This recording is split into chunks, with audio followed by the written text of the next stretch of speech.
The movie opens with a voiceover, explaining that there are ancient legends about people born with the ability to create music so pure and powerful that it could summon spirits from the past or the future. In ancient West Africa, these gifted individuals were known as Kriots. Their music had the power to heal their communities, but it also drew the attention of evil forces. The story moves to Clarksdale, Mississippi, in October 1932. Sammy Moore shows up at a church, visibly injured, with claw marks on his face and carrying only the broken neck of his guitar.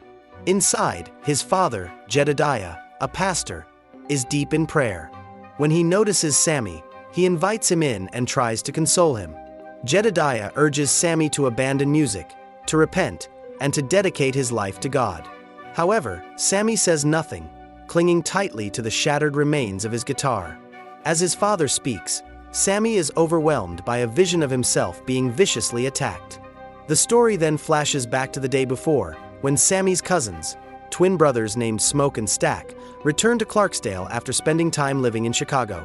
Smoke and Stack have stolen money from gangsters and are now waiting for their contact. Before long, a car pulls up and a man named Hogwood, a former Klansman, steps out. He leads them to an abandoned sawmill, which the twins plan to buy and turn into a juke joint for the black community. They hand Hogwood a bag full of cash and warn him that if he or any of his clan associates ever come back, they'll be dealt with harshly. Afterward, the twins pick up Sammy and head to a secret roadside spot where they've hidden a truck loaded with alcohol, ready for the sawmill's grand opening party. Out of nowhere, a snake appears, but Smoke quickly kills it. After checking the truck, Smoke suggests they should delay and open the juke joint next weekend. Stack, however, insists that the opening has to happen tonight. Smoke agrees but says they'll need to split up. Someone must stay behind to guard the truck. Smoke stays with the truck while Stack and Sammy head off to get things ready for the party. Meanwhile, Smoke starts the engine and drives into town to meet up with some friends. When Smoke arrives in town, he spots a young girl nearby and asks her to keep watch over the truck. He tells her that if anyone gets too close and hangs around, she should blast the horn, and he'll pay her 10 cents for every minute she's on alert. She agrees, and Smoke heads inside. Inside the building, he reconnects with his old friend Bo Chow and Bo's daughter, Lisa. Smoke asks for help making a sign and gathering supplies for the sawmill's big opening night. Suddenly, the horn blares loudly outside. Smoke rushes out to find two men trying to steal the truck loaded with alcohol. Without hesitating, he shoots one man in the back and the other in the leg to make it clear he isn't playing around. One of the men recognizes Smoke and quickly begs for forgiveness, claiming he didn't realize the truck belonged to him. Smoke shoots him again for good measure. The townspeople watch the scene unfold but stay calm. They know the twin brothers and respect their authority. Smoke calmly heads back inside, hands Bo Chow some cash to take care of the situation with the wounded men, and reminds him he still needs someone to make the sign for the sawmill. Bo Chow calls out to his wife, Grace, and she agrees to make the sign. Smoke hands her $14 for the work. Meanwhile, Stack is with Sammy, who's dreaming of making it as a blues musician. Stack heads to the train station to track down an older blues singer named Delta Slim. To draw attention, Stack convinces Slim to play a song right there at the station, quickly gathering a small crowd. At first, Delta Slim refuses the offer to perform at the sawmill's opening. But when Stack tempts him with some Irish beer they plan to serve at the party, Slim changes his mind and agrees to come. Just then, Mary, a childhood friend of the twins and Stack's former sweetheart, appears.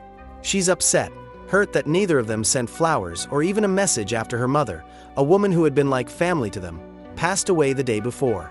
Meanwhile, Sammy crosses paths with Perline, a married woman he charms and flirts with, inviting her to the juke joint's big opening night. On his way back, Smoke spots his old friend Cornbread working out in a cotton field alongside his wife, Therese. Smoke pulls Cornbread out of the cotton field and hires him as security for the juke joint's grand opening. After making the deal, he drives off. Later, Smoke visits his estranged wife, Annie, who practices voodoo. Annie is not pleased to see him. When Smoke offers her money to help with the house, she refuses, calling it blood money. Their shared grief over losing a child still stands between them. Annie reminds him that her voodoo has been quietly protecting him and Stack all this time. As the sun sets, an Irishman named Remick, covered in blood, rushes to the home of a racist couple, Bert and Joan. He desperately begs for shelter, offering them gold in exchange for protection from what he calls engines. Bert and Joan let him inside without hesitation. Soon after, a group of strange, choke-looking men arrive at the house and warn Joan that Remick is extremely dangerous. Joan refuses to believe them and sends the men away. After they leave, Joan returns inside, only to find that Remick is a vampire. He attacks Bert, turning him into a vampire too. Before Joan can even react, both men turn on her, and she is transformed into one of them as well. Meanwhile, the brothers open the juke joint, and a large crowd gathers for the celebration. However, getting the place ready has drained much of their money. Stack and Annie pull Smoke aside and suggest allowing some people to pay the entry fee with scripts instead of cash to make up for it. Mary, being the daughter of Black Mother, is also allowed in for free as a sign of respect. On stage, Stack brings Sammy up to perform. His music is deep, soulful, and powerful. So powerful that it brings the entire room to a standstill. The crowd falls silent, completely captivated by the sound. As Sammy plays, something extraordinary happens. Spirits of black musicians from different times and places begin to materialize inside the juke joint, joining the celebration. The building itself seems to ignite with energy, but the crowd keeps dancing, swept up in the moment. The powerful scene catches the attention of Remick, Bert, and Joan, now vampires. They approach the juke joint, pretending to be traveling musicians drawn by the sound. They even play a little music outside, trying to earn their way inside. But Smoke senses something is wrong. Even when they offer to pay, he refuses to let them through the door. As Remick and the others prepare to leave, Mary steps forward to talk with them, knowing that the brothers desperately need the money. Remick hands her some gold coins, but as he does, his eyes flash red and he begins to drool uncontrollably. Realizing something is terribly wrong, Mary quickly pulls out her gun and tries to back away. But before she can escape, Remick lunges at her, turning her into a vampire too. Meanwhile, outside, Cornbread steps away from his post to relieve himself, leaving Delta Slim temporarily in charge of security. Bert and Joan seize the opportunity, distracting Cornbread by mocking and taunting him, leading him away from the entrance. Back inside the juke joint, Sammy sneaks off with Perlene. In a private room, he starts pleasuring her, not realizing that Smoke and Grace notice what's going on. Around the same time, the newly turned Mary re-enters the juke joint. At first, she tries to seduce Smoke, but soon shifts her focus back to Stack. The two slip away into a private room and become intimate. Meanwhile, chaos erupts on the dance floor. One patron slashes another across the face with a razor after being caught cheating with loaded dice. Smoke quickly steps in to break up the fight and, sensing bigger trouble brewing, tells Sammy to find Stack immediately. Sammy, feeling too awkward to interrupt, hesitates at the door. With no time to waste, Smoke goes himself and walks in on a horrifying sight. Mary is biting deep into Stack's neck. Shocked, Smoke pulls out both of his guns and empties them into her, but the bullets have no effect. Mary stands up, furious, and vows to kill everyone before disappearing into the night. Smoke rushes to Stack's side, but it's too late. Stack dies in his arms. Acting quickly, Smoke and Slim clear out the juke joint, sending the crowd home before anyone else gets hurt. Only a handful of people stay banned. Smoke, Sammy, Annie, Slim, Perlene, and Grace. Just as they lock the doors, Cornbread arrives, banging and demanding to be let inside. Annie senses something is wrong and tells him to leave. She demands the money he's owed, and as Smoke reaches out to pay him, Cornbread, now a vampire, lunges forward and bites Smoke on the arm. Smoke reacts fast, shooting Cornbread in the face, forcing him to retreat into the night. Realizing the truth, Annie warns everyone. They're facing vampires. Before they can even catch their breath, things get worse. Stack, who had just died, suddenly reawakens, now fully turned into a vampire. At first, Stack pretends everything is normal, asking Smoke to open a closet door for him. Trusting his brother, Smoke goes off to find a key. But before he can return, Stack violently bursts out of the closet. Thinking fast, Annie splashes pickled garlic juice into Stack's face, burning him and forcing him to flee the building. Meanwhile, outside, the vampires start singing and dancing, using their hypnotic powers to turn the remaining guests, including Bo, into bloodthirsty monsters. A growing army of vampires gathers outside the juke joint.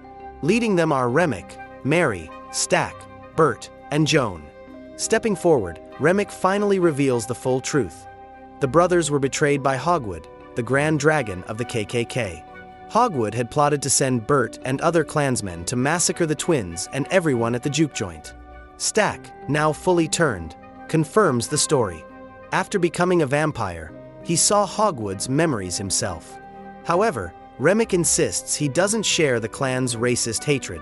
His real goal isn't revenge, it's Sammy. Remick believes that Sammy's gift for music holds the power to summon the spirits of Remick's long-lost people. Remick then makes the group an offer: become vampires, live forever, and escape the pain of racism and death. But when they refuse, Remick and his followers escalate the threat, promising to kill Grace and Bo's daughter, Lisa, if they don't comply. Realizing there's no way out, the survivors prepare for battle. They gather stakes, load their guns, and hang garlic throughout the building. With fierce determination, Grace shouts at the vampires, daring them to come inside. In an act of courage, she charges her vampirized husband, Bo, and drives a stake into him, igniting them both in a fiery sacrifice. At the same time, Slim slashes his own arm to lure a group of vampires away from the main building, leading them straight into a deadly trap. Meanwhile, Pearline is fatally wounded right in front of Sammy's eyes, leaving him devastated and broken. The others fight with everything they have, staking and blasting the vampires one by one. In the chaos, Annie's beaten. Knowing there's no saving her, she begs Smoke to stake her before she fully turns. With a heavy heart, he honors her last request. From a distance, Stack and Mary watch the scene unfold. For a brief moment, their lost humanity flickers back to life as they react with grief and horror at Annie's death. Smoke and Stack clash in a brutal, violent fight inside the juke joint, while outside, Sammy desperately tries to escape from Remick. The vampire slashes Sammy's face, leaving him with the same scar seen earlier in the story. But Sammy doesn't back down. He grabs a nearby guitar and drives its silver piece straight into Remick's skull. At that critical moment, Smoke arrives and plunges a stake deep into Remick's chest. As the sun rises, Remick bursts into flames, and with him, the rest of the vampires burn to ashes. Knowing the clan is on their way, Smoke urges Sammy to run and save himself. Then, Smoke arms himself with weapons and takes cover, ready for the coming battle. As the clansmen roll in, they open fire, but Smoke fights back fiercely. He throws a grenade at their vehicle, killing several men instantly. Though he takes a bullet to the gut during the firefight, he doesn't stop. One by one, he guns them down until only Hogwood remains. Hogwood drops to his knees, begging for his life and offering money, but Smoke shows no mercy. He finishes him off. Wounded and dying, Smoke slumps to the ground. As his life fades, he sees the spirit of Annie and their lost child waiting for him. Meanwhile, Sammy makes his way back to the church. His father pleads with him one last time to give up music, but Sammy refuses. With his guitar in hand, he drives north, leaving the ruins of his old life behind. During the credits, the story jumps to 1992. Sammy, now an old blues musician, is still performing, his music carrying the weight of everything he's lived through. After one of his shows, Stack and Mary appear, looking exactly the same as they did decades ago. They smile warmly and embrace him. Stack reveals that Smoke never killed him that night. Instead, Smoke told him to stay away and watch over Sammy from the shadows. Stack says he knows Sammy's time is drawing near, and he offers to turn him into a vampire, to give him more years, more songs. But Sammy gently refuses. He says he's seen enough of the world, and when his time comes, he's ready. Sammy picks up his guitar and plays one final song for his old friends. Before they leave, he admits he still has nightmares about that night, but also says that, before the sun went down, it was the best day of his life. Stack nods in agreement. It was the last time he saw his brother, the last time he saw the sun, and the last time he truly felt free. And with that, the movie comes to an end. Thanks for watching. Like and subscribe for more interesting movie recaps.